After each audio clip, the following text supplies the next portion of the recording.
My name is Mina Öztürk. I am a clinician scientist. I'm working on neuromuscular disorders, and my work is based in Bochum, which is in Western Germany. And today I want to present our project B2B-RARE, which is a joint project together with Singeron. And I would like to talk about the clinical perspective and the rationale of the project. So thank you very much for joining, and I'm very looking forward for the Q&A session we will be having afterwards. So feel free to ask everything. And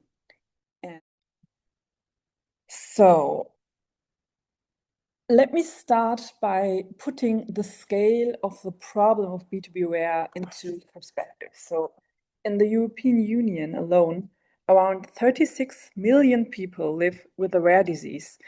And that number sounds almost contradictory. How can something rare affect so many people? And the answer is that there isn't just one rare disease. There are between 6,000 and 8,000 distinct conditions that fall into this category. And of these, about 500 are rare neuromuscular diseases affecting roughly 500,000 people across the European Union. And within that group, and this is quite interesting, rare can mean very different things. So some conditions affect only a handful of patients worldwide, while others can affect up to 250,000 people. And what almost all of these diseases have in common is their origin. Around 80% are genetic, and critically, and this is really interesting, about 70% of them already start in childhood, meaning patients often face a lifetime of disease burden. So we're talking about a huge number of patients, most of them affected from a very young age. And the natural next question is, how well are these patients actually cared for today? And unfortunately, the reality looks quite different from what you would hope. So what is the reality? On average, it takes 4.7 years to reach a confirmed genetic diagnosis. And this is not equally distributed. So women wait around 5.4 years and men around 3.7. Even more concerning, 60% of patients are initially misdiagnosed, often with somatic or psychiatric conditions that had nothing to do with their actual disease. So they experience that people do not believe them. And for a quarter of all patients, this diagnostic odyssey doesn't take weeks or months. It takes between 5 and 30 years. So there is quite reliable data on that. And this delay is not just a matter of disease complexity. As this figure on the right shows, that's a clear geographic component. So in Germany, the further away patients live from a specialized center, the lower the diagnostic diversity, meaning the range and precision of diagnosis that are actually being made is really different. So where you happen to live determines to a significant extent whether you get the right diagnosis at all. And we have a huge patient population, largely genetic, largely pediatric onset, and a healthcare system that on average takes almost 5 years to even name the disease correctly, let alone treat it. So this is really what we are dealing with as physicians. So giving this diagnostic odyssey we just saw, what happens once patients finally do get a diagnosis? Unfortunately, for the vast majority, that's not the end of their struggle. It's often just the beginning of a new one.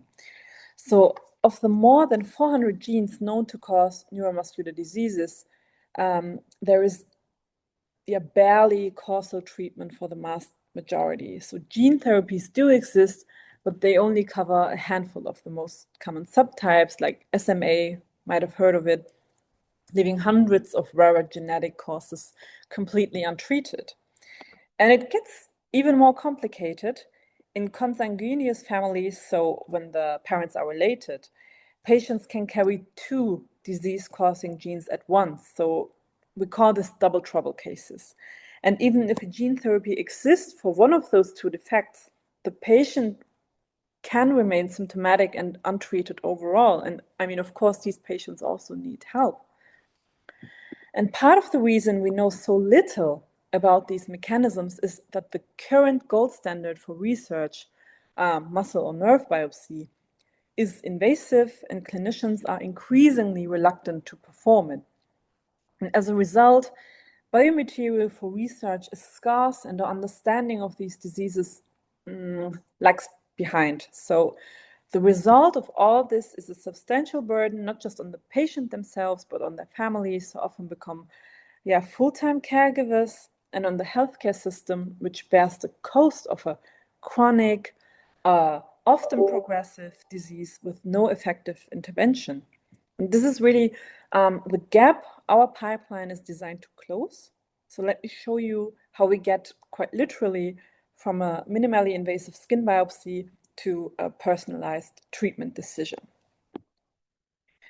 So this slide, I hope you can see it big enough, is really the heart of B2B-RARE. It shows the full pipeline we have built from a single patient to a personalized treatment decision.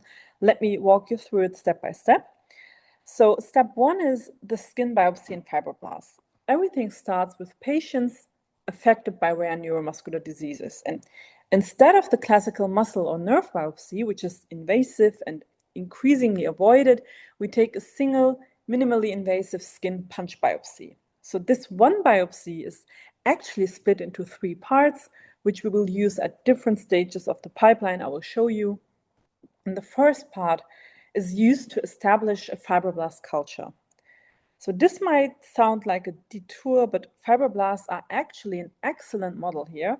Our own preliminary data showed that roughly 2/3 of neuromuscular disorder relevant gene products are expressed in fibroblasts. So this gives us a living patient-specific cell model without putting patients through a surgical muscle biopsy. And of course, if you think of pediatric cases, this is really elegant. The step 2 you see it on the right is the multi-omics target identification. The cultured fibroblasts are then characterized on 3 molecular layers in parallel: proteomics, transcriptomics, this is where single run is, getting interesting for us, and metabolomics.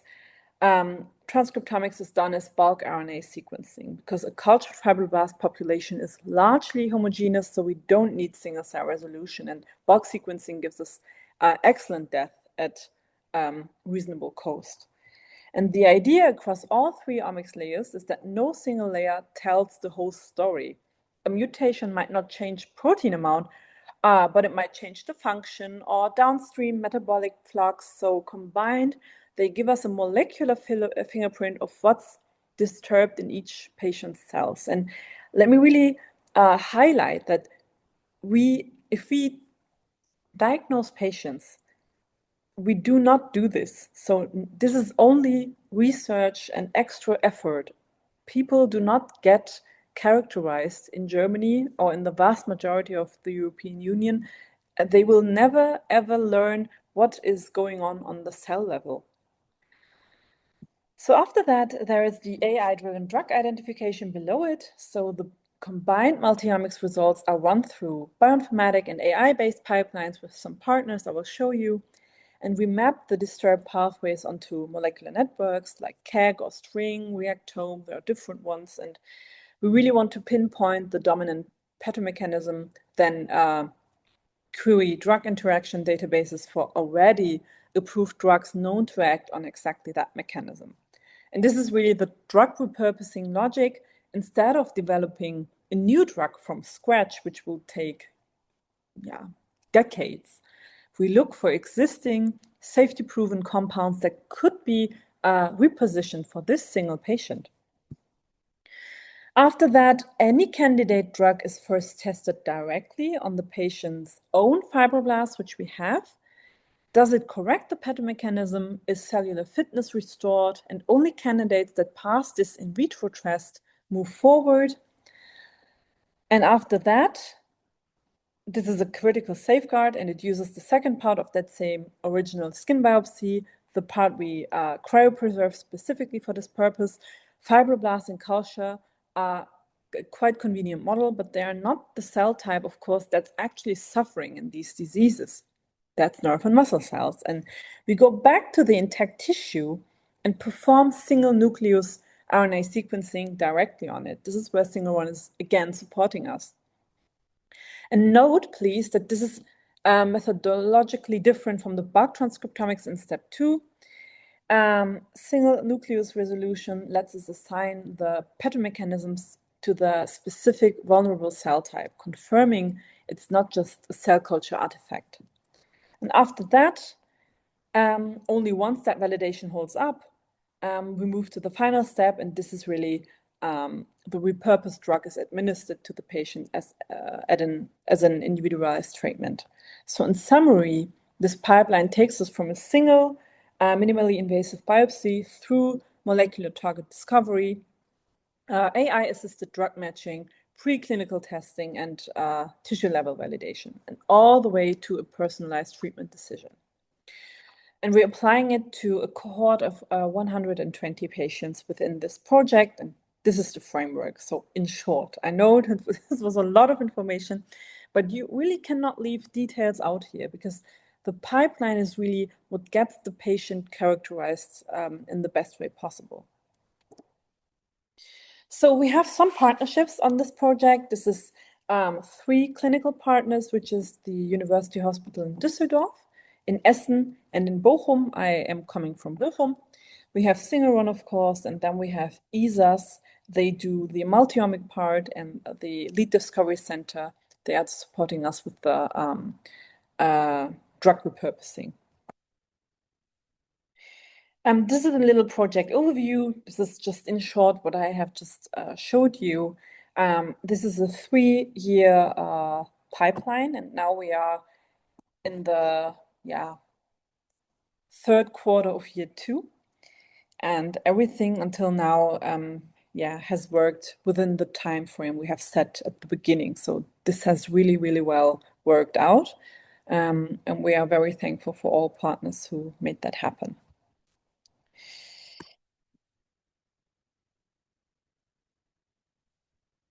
Exactly. So this is approximately where we are now, and we have achieved milestones 1 and 2 on schedule. Milestone 1 was that we characterized the skin biopsies, established the fibroblast cultures, and milestone 2 is the multiomic raw data, and it is now currently being intersected and combined with the drug databases. So to give you a concrete sense of what this actually looks like in practice, here's the skin biopsy procedure itself. I thought it might be interesting. So it's a straightforward punch biopsy. It takes about 10 centimeters above your feet on the lower legs. And as you can see in these images, the site is disinfected, the punch biopsy is taken, and the small wound is cleaned, it's covered, and it's quick, it's minimally invasive, nothing close to burden of a surgical muscle biopsy.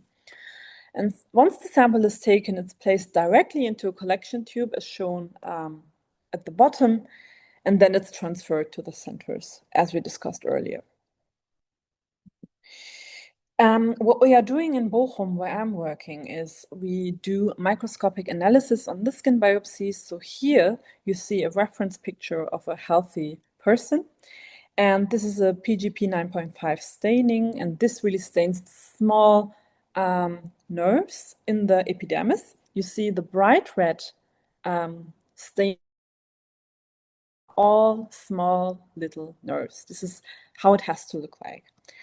And now you see that in this skin biopsy, this is a patient affected from a neuromuscular disorder, there are very rarely nerve cells to be found in the epidermis. So here you have a very low intraepidermal nerve density, which is part of the problem of the patient. And if we would not have B2B-RARE, we would not or never be able to confirm this on a histological level. So of course, I have brought some cases so that you might have a feeling of what patients we really do include into this project. At the top, you see a 51-year-old patient. I have diagnosed her, or both patients here, so I know them really well. And this woman, she's a dancer, and she was not able to dance for 3 years, and she really felt that her muscles are wasting. And you can say, I'm not sure if you see my mouse, but you see that her lower legs here in 1B are really diminished, and you see it at the same time in the hand muscle. This woman was not able to get her feet up from the ground, and was consulting different doctors, also neurologists, and they really have misdiagnosed her with a bunch of different diseases, including multiple sclerosis. And one doctor really did an exome sequencing, and then we have received this variant in the NAFL gene, which encodes the neurofilament light chain. And this is a brand new variant which has never been described before. And the patient at the bottom, he had the exact same variant, and they visited the same hospital, and they are not related with each other. And he really had the exact same variant, which was never seen before. So this was really a 1 in a million situation for us. And you see it here. He's even more affected. So he really has almost no distal muscle. He has a lot of wasting. He even has issues with swallowing. So these patients were incredibly affected. Also, I have prepared a pediatric case for you. So this is a real patient from our cohort, a 10-year-old girl with Charcot-Marie-Tooth neuropathy, type 2-1-1.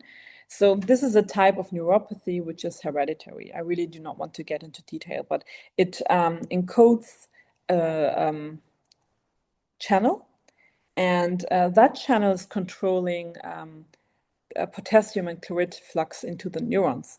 And she has presented with early development delay, hand muscle weakness. So we try to make it take a picture of, but you need to believe me, she had hand muscle weakness. Here, her feet were affected, and she had a steppage gait. And we did nerve conduction studies, and they showed reduced amplitudes, and her muscle biopsy, which she initially received in the hospital she has been treated, showed the classic picture of chronic denervation. So it suggested that the nerve might be the problem and not the muscle. This is exactly the kind of patient B2B-RARE is designed for: a clear genetic diagnosis, no available treatment, and a perfect candidate to enter the pipeline, starting with a simple skin biopsy. And this gene has also been worked on this year. So this is a really recent work by the team of Mary Riley. So Mary Riley is a British researcher, and she's the queen of neuropathies. She's really, really, really educated. She's doing a lot of research on that topic, and even she has proposed in that paper I have included here that this phenotypic diversity in that gene has not been described for any other of these neuropathies before. So it really needs to be worked on to understand these disease mechanisms. So this is really a burden for patients and for their families and for the society, of course. And now I want to show you some pictures of B2B-RARE because, you need to be more familiar with us, I think. So this is when we have got the approval. So this is a EU-funded project, which you may know. And here are representatives of the different partners. We met here in October 2024. And last year in October, Singaron has opened their doors to welcome us. We met in Cologne. This was really, really nice. We had nice exchange with the other ones. And as you see, the group has gotten larger. And this year we will meet in Dortmund at the LDC partners because we really want to hop across the site so that everyone can really get in touch with everyone. Yeah, we were able to present the project on some international conferences in Vienna. This was in Gießen, so the German Muscle Society welcomed us. Alexandra, she's a researcher from the group in Dortmund. She even has gotten an award for her work on the advances in the proteomic part. So she's doing the multiomic part mainly. And yeah, we were really able to be seen in the last years. We have online, a website which Elena from Singaron is, thankfully coordinating because we are not that technically blessed. So she's doing that, which is perceived really, really well. We have a LinkedIn page. You're very welcome to leave a follow, and you can stay informed because we really try to keep the page updated. We have been invited to the Medica last year. So Medica is a big medical fair, and we were able to present the project together with Charlotte Münch, who is also working for Singaron. And we are doing, of course, public work because we wanted these 120 spots to be filled with patients. And we have done podcasts. So this is Tobias Ruck. He is the head of the whole project. So I'm the coordinator. He is the head of the project. And he was on German television so that we can, even on Rare Disease Day, that was very nice, so that we could get some attention towards this project or rare diseases in general. Medica, I told you already, we have been invited by the European Union because it's a funded project to present our preliminary data and our pipeline. And of course, we have our own symposia where we really want the project to be seen. And all this public work has led to inquiries. So here, I mean, I know this is German, but I can translate. So this is a attending physician in a city called Wuppertal in Germany, and he really wanted to send us patients because he had some patients available, and he really,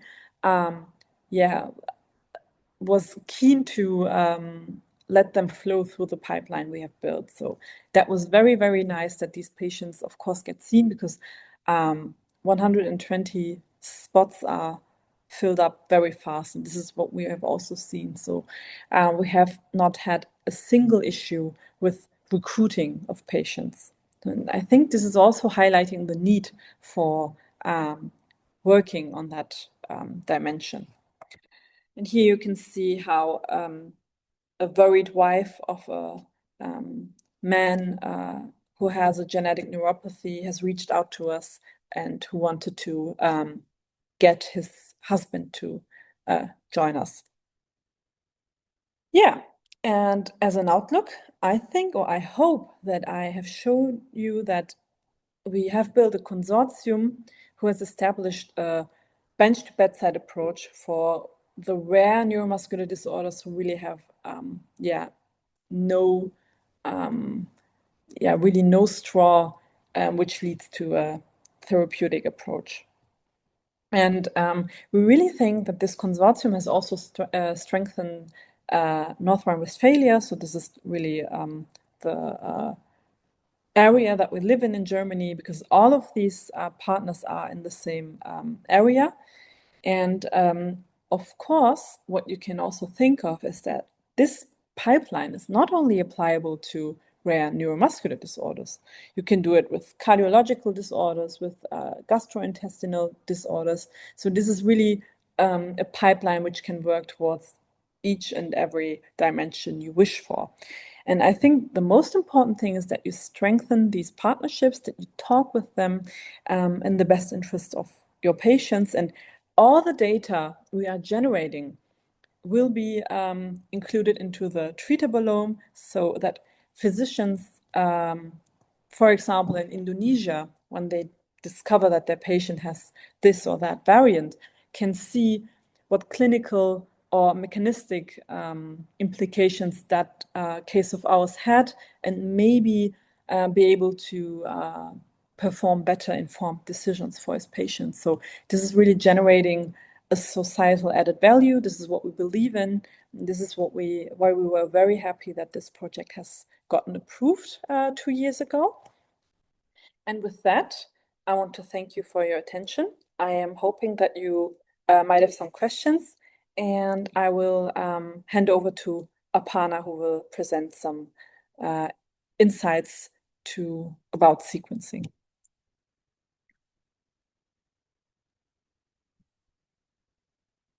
Thank you very much, Meena. I am guessing we can already address some of the questions now, if there are any, or we can also do them again towards the end. Yeah, of course. I will just have a look at the chat, but there are none. Do you see any? No, I think maybe there are not any questions at the moment, but I can continue and then maybe we address them towards the end. That would be better. Okay. I just want to say, first of all, thank you very much, Meena, for the wonderful prequel, I would call it, because it sets a really solid foundation for me to build on what we are doing in Single Ron. And personally, to me, it's extremely inspiring because I've discussed applications, everything you mentioned, what you're actually doing on a very biological research-based level. And I think it's extremely motivating to see something that is so impactful being done. And if we can play a role in making this happen, it makes me and the team, I can imagine, extremely proud. So then I will just get started. I did want to start off with also sharing how we've been working with B2B-RARE, what are the biological implications from the work that Single Ron does for this consortium. As you can see, we've processed 162 samples in 2025 from 54 different patients and 159 samples in 2026 so far, which also looks very efficient because we are only halfway through, so maybe more interesting samples to come in this year. How does it fit in to what Meena already discussed? Like she shared, bulk RNA sequencing can be such a useful tool, especially if you want to generate large cohorts of data, which can then be used either to do analysis with AI to identify targets, to develop or profile specific samples of patients and how they are responding to the drugs, which then maybe gives you some opportunity to pick particular candidates, which you can then look deeper into for single cell RNA sequencing through patient samples, whereby one can actually validate their hypothesis by looking into specific cell populations in heterogeneous samples. Additionally, with single nuclei or single cell RNA sequencing, you really get high resolution data, so you can understand what's going on in every single cell type of your tissue or sample. And this in turn also again circles back to developing personalized drugs or specific pathways that can then be identified, or rare subtypes, rare population, which can then be either biomarkers or targets to develop future drug compounds as well. So often, I guess, or I'm quite sure that a lot of people in the clinics have this question, right? Like, what specific mutations do our patients have? Which therapy would work best for this patient, for the particular phenotypes or genotypes that they are being confronted with for their disease? So this is what is also our mission in Single Ron, is to provide transcriptomic technologies that would then transform offer more insights from patient-derived samples. And this is going to help people to derive at more molecular insights that are going to be personalized and hopefully also facilitate genetic diagnosis to functional precision medicine. So I think this is why it's important that we are part of such consortium where we can then also live up to our goal or our mission behind the company. So what's bulk RNA sequencing? What is single cell? I wanted to point out how different they are and what kind of applications they can be used for in biology. Of course, for bulk RNA sequencing, you are starting off with your entire sample, which could be heterogeneous or it can be homogeneous. In most clinical samples, what we do observe is we deal with extremely heterogeneous sample types and tissues. So bulk RNA sequencing gives you an averaged out gene expression of your entire sample, no matter the different cell compositions or percentage of these cell compositions. And hence, the challenge is with bulk RNA sequencing is that it does not give you a very magnified data or insights into your sample if they're heterogeneous. It is going to overlook or cover up the transcripts from rarer cell types. So this is, of course, going to limit your understanding of the disease mechanisms and hence also make it a challenge to uncover any biomarkers that can be targets. This is what single-cell RNA sequencing then tries to overcome by giving you a very high magnified resolution. What we actually do is we have a microwell-based technology that would partition and separate every single cell type in your sample. And this enables us to capture all the transcriptomes coming from a single cell, give it an identity, give it a barcode in order to study its marker genes or phenotypic profiles. And then using the known marker genes of these cell types, we would then be able to annotate and identify particular populations. What do you get out of such a data is that you can actually understand how different cell types are interacting with each other, how is the lineage evolving based on their positions in the three-dimensional UMAP graphs, and also gather a much deeper understanding into the disease mechanisms, rarer cell types, the phenotypes of the rarer cell types. One can also, single-cell RNA sequencing is also often used to develop atlases. So we do have some users who are working with pig species or plant species where there is no reference genome yet. So they use such assays to develop these atlases that can then be used for further studies. And especially with drug development, for example, one can really identify, test, and validate drug targets using single-cell RNA sequencing. So this is how both bulk and single cell kind of merge together in such studies where you have a large cohort of patients. Sometimes you often don't know which patient samples to select to go for single cell analysis. So one normally starts off with a much larger sample number for bulk RNA sequencing. And then once they have validated their hypothesis, move to single cell RNA sequencing to test them further. I have some applications here, but these are only the most commonly used applications, I would say. Every day, I have discussions with users who teach me what other applications could be, like vaccine development or plant biology and so on. But you see the most common ones here. So in neuroscience, to develop new drugs, developmental biology, immunology, cancer biology. So basically research that involves very complex tissue types, clinical patient samples. I wanted to share particularly one customer reference because this was for a COVID study that we worked with our partners in Lübeck, where they sent us nasal swabs and biopsies with really small tissues, and we were able to push our own limits by processing them successfully. So this is also where we have a very strong core expertise in our service lab in Cologne, which is tissue preservation and tissue dissociation, and then doing the downstream analysis, whether it's bulk RNA sequencing or single cell RNA sequencing.